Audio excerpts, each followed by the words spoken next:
Next topic આપણો જોઈએ કે ગ્રાહકની સમતુલા એક વસ્તુનું મોડેલ. તો પહેલા તો એનો મિનિંગ જોઈએ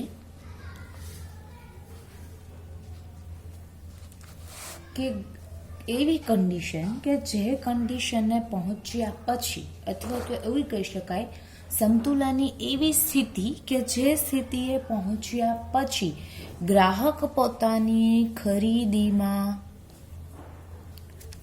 વધારો કે ઘટાડો કરતો નથી. બરાબર.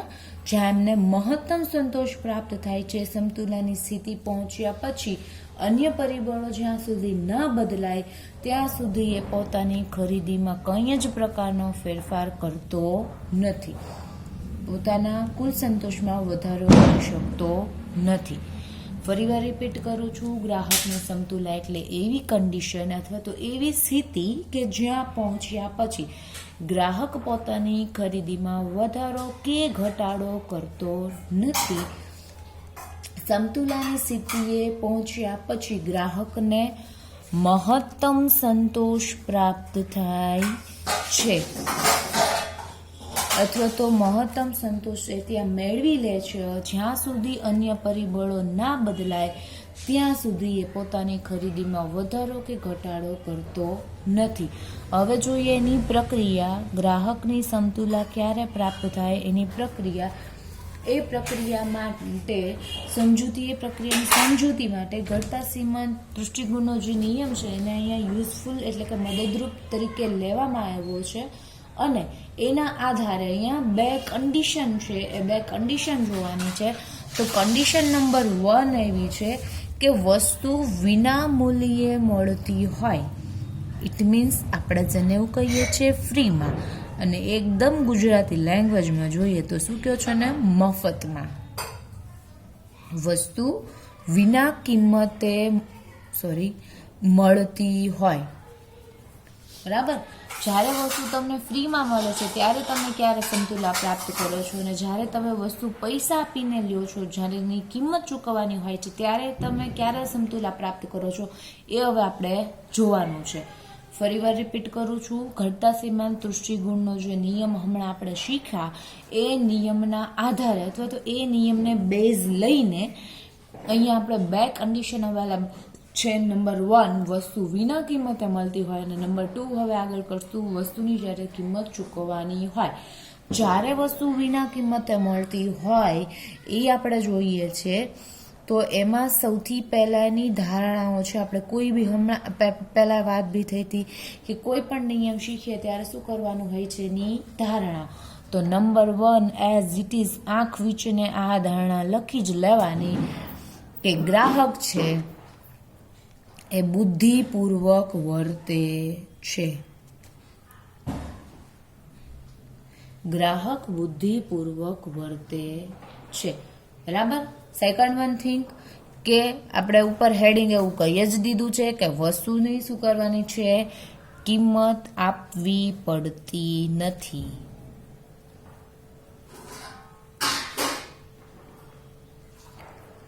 નંબર 3 છે કે વસ્તુમાંથી જે દૃષ્ટિગુણ તમને મળે છે એને તમે શું કરો છો, દૃષ્ટિગુણને એકમમાં માપી શકો છો.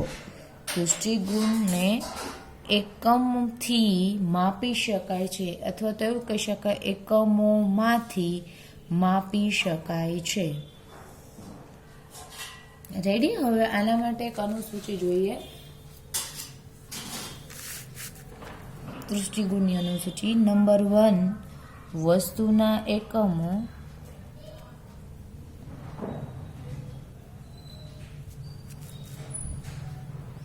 જે આપણે લઈએ છીએ 1 થી લઈને 6 સુધી.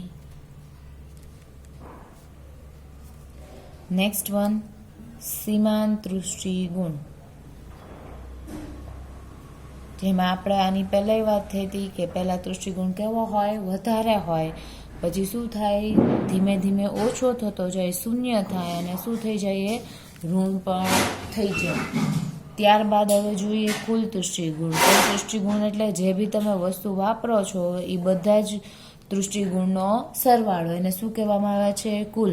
પહેલાના 10 ના 10, પછી 10 ને 6, 16, 16માં 4 એડ કરો એટલે 20, 20માં 2 એડ કરો એટલે 22, 22માં 0 એટલે 22 અને 22માંથી 4 ને માઇનસ કરો એટલે કેવો 18. કુલ દૃષ્ટિકોણ શું છે આપણે આની પહેલા વાત થઈ ગઈ છે, બરાબર. હવે આ નિયમની સમજૂતી જોઈએ. જો કોઈ વસ્તુ આપણને ફ્રીમાં મળતી હોય ને તો આપણે શું કરીએ, એને છેક સુધી લડી લઈએ, રાઈટ. તો સેમ એના જેવું જ કોઈ બી ગ્રાહક છે એ વસ્તુનો ઉપભોગ ક્યાં સુધી કરશે કે જ્યાં સુધી એને સંતોષ પ્રાપ્ત થશે ત્યાં સુધી. પણ જો એ પૈસા આપીને સંતોષ પ્રાપ્ત થતો હોય ને તે પહેલાં જ એની સમતુલા પ્રાપ્ત થઈ જાય. પણ ફ્રીમાં એટલે વસ્તુની કોઈ કિંમત નથી આપતા ત્યારે કોઈ પણ ગ્રાહક છે એ ક્યાં સંતોષ પામશે કે જ્યારે સીમાંત દૃષ્ટિગુણ શૂન્ય થાય ત્યારે સંતોષ પામશે. કઈ કન્ડિશનમાં કે જ્યારે વસ્તુની તમે કિંમત આપતા નથી ત્યારે. એવું જો આપણે અહીંયા જોઈ શકીએ છીએ, જ્યારે વસ્તુનું 5મું એકમ હોય છે ત્યારે જે ઉપભોગ કરીને તમને સમતુલા પ્રાપ્ત થશે, બરાબર. તો અહીંયા સમતુલા શું કામે પ્રાપ્ત થાય છે કે ત્યાં તમારો જે કુલ દૃષ્ટિગુણ છે એ શું થાય છે, મહત્તમ થાય છે અને સીમાંત દૃષ્ટિગુણ શું થાય છે, શૂન્ય થાય છે. મહત્તમ ઇટ મીન્સ જ્યાં આપણે બંને સેમ આવતું હોય ત્યાં સમતુલા પ્રાપ્ત કરીએ એવી વાત હતી, રાઈટ. તો અહીંયા તમારો કુલ દૃષ્ટિગુણ મહત્તમ થાય છે એટલે મોટામાં મોટું, વધારેમાં વધારે અહીંયાથી વધશે નહીં અને સીમાંત દૃષ્ટિગુણ શું જોવા મળે છે, શૂન્ય જોવા મળે છે. માટે જ્યારે વસ્તુ ફ્રીમાં મળતી હોય ત્યારે તમે 5મા એકમે સંતુલા પ્રાપ્ત કરી લીધી હશે. હવે જોઈએ એકમ નંબર 4. તો જો ઇનકેસ આને વિચાર કરીએ તો કે જ્યારે તમે 4 એકમનો ઉપભોગ કરશો ને ત્યારે કુલ દૃષ્ટિગુણ કેટલો મળશે, તમને 22 મળશે. પણ સીમાંત દૃષ્ટિગુણ કેટલો છે, 2 છે, જે શું છે 0 કરતાં વધારે છે.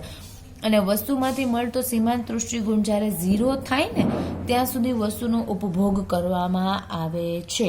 કેમ કે હજુ આપણે કહીને જ રહ્યા ફ્રીમાં મળતું હોય એટલે છેક સુધી લડી લેવાનું. તો જ્યારે સીમાંત દૃષ્ટિગુણ 0 થાય ત્યારે જ તમે સમતુલા પ્રાપ્ત કરો. ઇટ મીન્સ 4/4 એકમ તમે સમતુલા પ્રાપ્ત કરશો નહીં. કુલ દૃષ્ટિગુણ તો મહત્તમ થાય છે એટલે કે વધારે થાય છે, પણ સીમાંત દૃષ્ટિગુણ જોઈએ તો કેટલા છે, 2. અને આપણો નિયમ શું છે કે 0 થવો જોઈએ તો તમે સમતુલા પ્રાપ્ત કરો, જે અહીંયા જોવા મળે છે. હવે ઇનકેસ તમે 6થા નંબરનું એકમ જે છે એને વિચાર કરશો તો તમારો સીમાંત દૃષ્ટિગુણ 0 કરતાં ઓછો છે એટલે કે -4 છે, બરાબર. કુલ દૃષ્ટિગુણ કેટલો છે, 18 છે, જે મહત્તમ કરતાં કેવો છે, ઓછો છે. સીમાંત દૃષ્ટિગુણ 0 થઈ ગયો પણ સીમાંત દૃષ્ટિગુણ 0 થાય ત્યાં સુધી વસ્તુનો ઉપભોગ ઘટાડવાથી ગ્રાહકના કુલ સંતોષમાં શું જોવા મળે, વધારો થાય છે. સીમાંત દૃષ્ટિગુણ -4 છે પણ જુઓ કુલ દૃષ્ટિ એટલે કે 0 કરતાં ઓછો. ચલો એક કન્ડિશન અપ્લાય થઈ પણ બીજી કન્ડિશન જુઓ, કુલ દૃષ્ટિગુણ મહત્તમ હોવો જોઈએ અને આ કુલ દૃષ્ટિગુણ મહત્તમ કરતાં કેવો છે, ઓછો છે. માટે 5મા એકમે જ ગ્રાહક છે સમતુલા પ્રાપ્ત કરે છે. સિમ્પલ એવા વર્ડ્સમાં એવું આપણે કહી શકીએ કે જ્યારે વસ્તુ વિના કિંમતે મળતી હોય ત્યારે વસ્તુમાંથી મળતો સીમાંત દૃષ્ટિગુણ 0 થાય ત્યારે જ એને મહત્તમ સંતોષ પ્રાપ્ત થાય છે અને તેથી તે બિંદુએ ગ્રાહક સમતુલા પ્રાપ્ત કરે છે. જ્યારે વસ્તુ ફ્રીમાં મળે ત્યારે સીમાંત દૃષ્ટિગુણ 0 થાય ત્યારે જ ગ્રાહક સમતુલા પ્રાપ્ત કરે છે. હવે નેક્સ્ટ વન થિંક